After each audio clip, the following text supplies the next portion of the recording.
اس میں ان کے القدس فورس کے جو ہیں بریگیڈیئر جنرل رضا زاہدی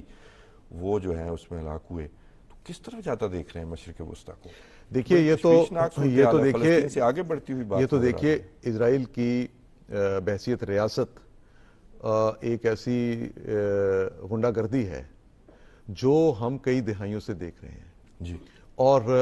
ہم نے یہ دیکھا کہ 100 سال ہو گئے. 1948 میں فلسطینیوں کو بہت بڑی تعداد میں شہید کیا گیا. جی.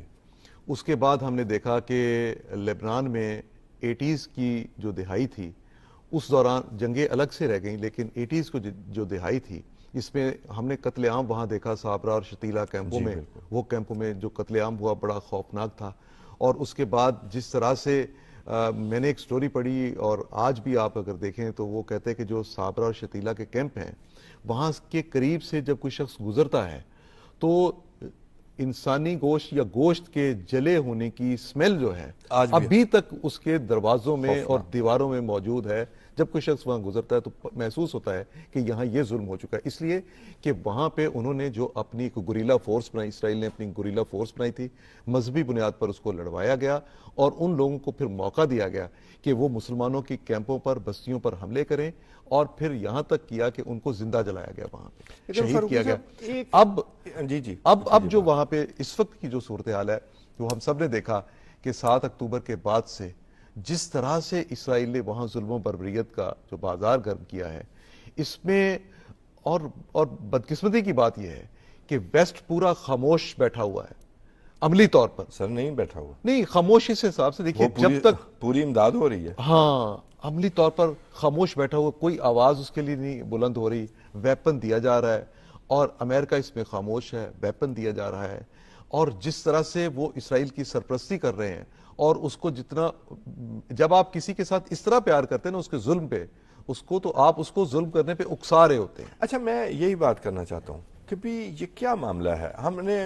پہلے ہمارے ناظرین میں کچھ ہمارے یہ امپریشن بھی پھیلایا جاتا ہے کہ بھی اسرائیل شاید بڑی معیشت ہے، بڑا معاملہ ہے. سفارت خانے پر حملہ کسی بھی ملک میں کسی بھی جنگی حالت میں کبھی نہیں ہوا. نہیں کبھی نہیں. اچھا سفارت خانے پر حملہ جو ہے وہ یہ تصور ہوتا ہے کہ اس ملک کی سوورینٹی پر حملہ ہوا، اس ملک کے علاقے پر حملہ ہوا. اب یہ ایران کے لیے ایک دباؤ بھی آ گیا.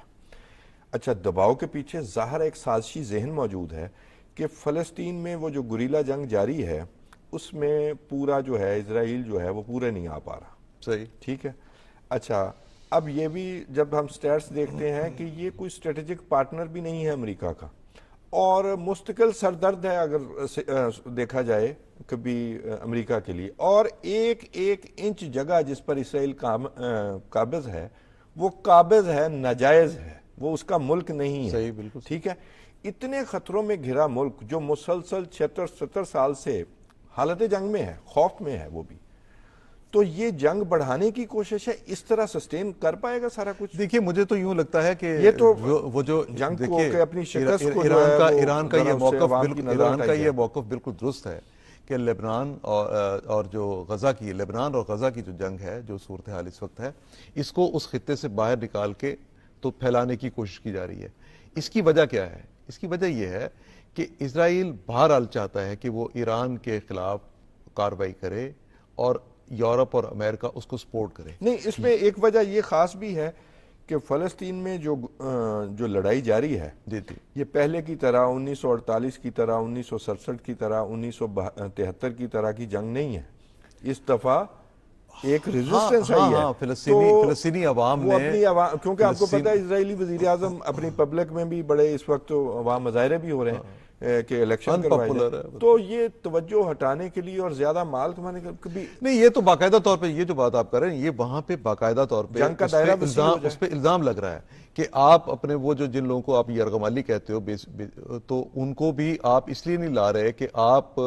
کو خطرہ یہ ہے، آپ اس جنگ کو اور تشدد کر کے عوام کی توجہ جو ہے اس کو ہٹانا چاہتے ہیں. لیکن میں اسرائیل کی اس رایامہ کو بھی نہیں مانتا. اس کی یہ جو اپروچ ہے یہ بھی ساری کی ساری ظلم کا ساتھ دینے کے مترادف ہے. وہ کہیں بھی اسرائیل میں جو پبلک ہے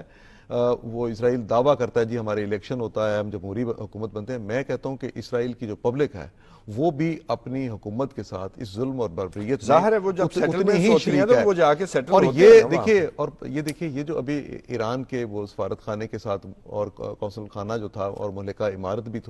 جو تھی اس کو جس طرح ٹارگٹ کیا گیا, اس میں ایک تو بڑی اچھی بات یہ ہوئی, بڑی سوچی سمجھی سازش تھی, لیکن اس میں اچھی بات یہ ہوئی کہ پاکستان نے, سعودی عرب نے, تمام ممالک نے اس کی مذمت کی ہے اور اس میں بتایا کہ ہم اپنے ایرانی بھائیوں کے ساتھ کھڑے ہیں. اور یہ جو کوئی تقسیم پیدا کرنے کی تقسیم پیدا کرنے کی اس کو بھی کسی نے تسلیم نہیں کیا. اچھا, اب اسرائیل کی ایک اور مسئلہ بنا ہوا ہے, وہ یہ ہے کہ آپ کو پتہ ہے کہ اس ریجن میں سعودی عرب کے اور ایران کے اختلافات تھے, لیکن انہوں نے کور کیا, انہوں نے اس کو کور کیا, انہوں نے اس کو بڑی مطلب یہ جس طرح سے ملاقاتیں ہوئیں اور دونوں ممالک قریب آئے, اور اس نے ان دونوں ممالک کے قریب آنے نے پوری مسلم امہ کو اور اطمینان دیا ہے. پاکستان نے بھی اس پر بہت زیادہ اطمینان کا اظہار کیا کہ ان ممالک کے تعلقات جو ہیں وہ نارمل ہوئے ہیں. آج میں یہ سمجھتا ہوں کہ جو یہ اٹیک جس طرح سے ہوا, اس کی جس طرح مذمت کی گئی, اس سے آگے ہٹ کے جو بھی لاحہ عمل اختیار کیا جاتا ہے وہ متفقہ طور پہ, مشترکہ طور پہ ہونا چاہیے. یعنی یہ جو بربریت کا جس طرح اٹیک کا آج مظاہرہ کیا, کہنے کا مقصد یہ ہے کہ امہ کے جو ممالک ہیں وہ بالکل وہ آگے بڑھ کر اس جنگ کو پھیلنے سے روکیں, اور کیونکہ یہ ایک سازش لگتی ہے کہ ایران کو اس جنگ میں دیکھیں, سیریا کو تو اس نے ٹارگٹ مسلسل کیا ہوا ہے, آپ کو پتہ ہے کہ آج سے نہیں, اور جس طرح دیکھیں جس طرح سے امریکہ نے بھی یہاں پہ وائلیٹ کیا تھا, جس طرح امریکہ نے وہاں پہ آپ کو پتہ ہے جنرل قاسم سلیمانی والا واقعہ ہوا, اور اس سے پہلے یہ ابھی دسمبر 23 میں, یعنی ابھی 3 مہینے پہلے, 4 مہینے پہلے, تب بھی میزائل حملہ ہوا تھا, اور ایک سینئر جو موسٹ سینئر وہاں جو کمانڈر تھے وہ اس میں جاں بحق ہوئے. اور ابھی ابھی 4 دن پہلے والا جو واقعہ ہے, اس میں بھی اگر یہ واقعہ جو ہے ان کو یہاں پہ نہ روکا گیا تو اس کا مطلب ہے یہ آئندہ بھی ہوں گے. اب مسئلہ کیا ہے, اگر ایران, یہ ہے کہ یہ تو ایسا واقعہ ہے کہ جس میں آپ کو بلایا جائے کہ آؤ مجھ پر حملہ کرو تاکہ میں بات کو آگے بڑھا سکوں. میں یہ کہنے لگوں کہ اگر ایران اس میں, اب ہوتا کیا ہے, ایک عالمی رایامہ کا پریشر آ جاتا ہے, اپنے عوام کا پریشر آ جاتا ہے کہ بھی اس نے یہ حرکت کیا, تو آپ اس کو, ایران کی حکومت کی میں سمجھتا ہوں کہ یہ بڑی ہی ایک بہت مدبرانہ اور بڑی ہی پازیٹیو ایک اپروچ ہے اس وقت کہ وہ اس کو باہر نکل کے اس طرح سے جواب نہیں دے رہے. لیکن بہرحال ایک دباؤ تو وہ ایک دباؤ ہے, لیکن اس سے صرف فرق بہت بڑی شرارت ہوئی. ہاں جی, اس سے فرق صرف یہ ہے کہ آپ خطے میں یا اس پورے خطے سے باہر بھی آپ کوئی بڑی جنگ چاہتے نہیں ہیں. یعنی اگر ایران یہ جنگ نہیں چاہتا تو میرا خیال ہے کہ اس وقت امریکہ کو اور یورپی ممالک کو اس بارے میں سوچنا چاہیے کہ اگر یہ جنگ پھیلے گی تو کیا انہیں اس کا فائدہ ہوگا. کیا یہ میسج جائے گا کہ جنرل سلیمانی بھی جاں بحق ہوئے, اور وہ تو چلیں اور کیس تھا, اب یہ جو معاملہ ہے کہ اس میں بھی یہ میسج جائے گا کہ اگر ایران ریسٹرینٹ کا مظاہرہ کرتا ہے, جیسے کہ ہم نے کہا کہ ہم یہ ایکسپیکٹ کرتے ہیں کہ ہوش مندی کا, اس سازش کو, اور دانش کا مظاہرہ, اس سازش کو پہچانا جائے کہ بھی یہ جنگ کو پھیلانا چاہتا ہے اسرائیل, تو اس سے ایک کمزوری کا تصور بھی تو جائے گا کہ آپ کی سوورینٹی پر حملہ ہوا. پھر اس کا نہیں, دیکھیے بعض اوقات جو ڈیفرنٹ سٹیٹس ہیں نا وہ اپنے حالات کے مطابق, یہی سب سے بڑی جواب دیا جائے گا, لیکن کہ جواب دیا جاتا ہے لیکن اپنے حالات کے مطابق. یہ نہیں کہ آپ دوسرے کی مرضی پوری کریں. اور دیکھیں اسرائیل کی تو خواہش ہے کہ یہ جنگ پھیلے, اور اس کی یہ خواہش ہمیشہ سے رہی کہ وہ جہاں جب کبھی ایران کے اندر واقعات بھی ہوئے, اس کی یہ خواہش ہے کہ امریکہ اور دوسرے ممالک اس کا ساتھ دیں, کہ وہ جواز بنا کے, کبھی وہ ایران کے نیوکلیر پروگرام کو جواز بنایا جاتا ہے, کبھی وہاں پہ کہ غزہ میں سپورٹ کی ہے, کبھی یہ کہا جاتا ہے کہ لبنان میں جو عسکریت پسند ہے ان کو سپورٹ کیا ہے. جب بھی کی ہوگی جی, ایرانی سائنسدان کب مارا گیا تھا, تو وہ اس سے ظاہر ہے کہ کب سے پہلے مفادات پر اور مسلسل ایران میں کئی ایسے واقعات, اور ایسی کوئی ریاست میں اسرائیل رہ کے دکھائے نا جیسی فلسطین بنائی ہوئی ہے, نہ فضا اپنی, نہ ساحل اپنا, نظر بند ریاست. اور آپ کبھی دیکھیں کہ وہ لوگ جو وہاں پہ ہیں, جو غزہ کے لوگ تھے, ان کو جو اسرائیل کے اندر جو داخلے کی اجازت میں تھے, آپ کو پتہ ہے کہ وہاں پہ تقریباً کوئی 1 لاکھ کے قریب لوگ ایسے تھے جو روزگار کے لیے وہاں جاتے ہیں.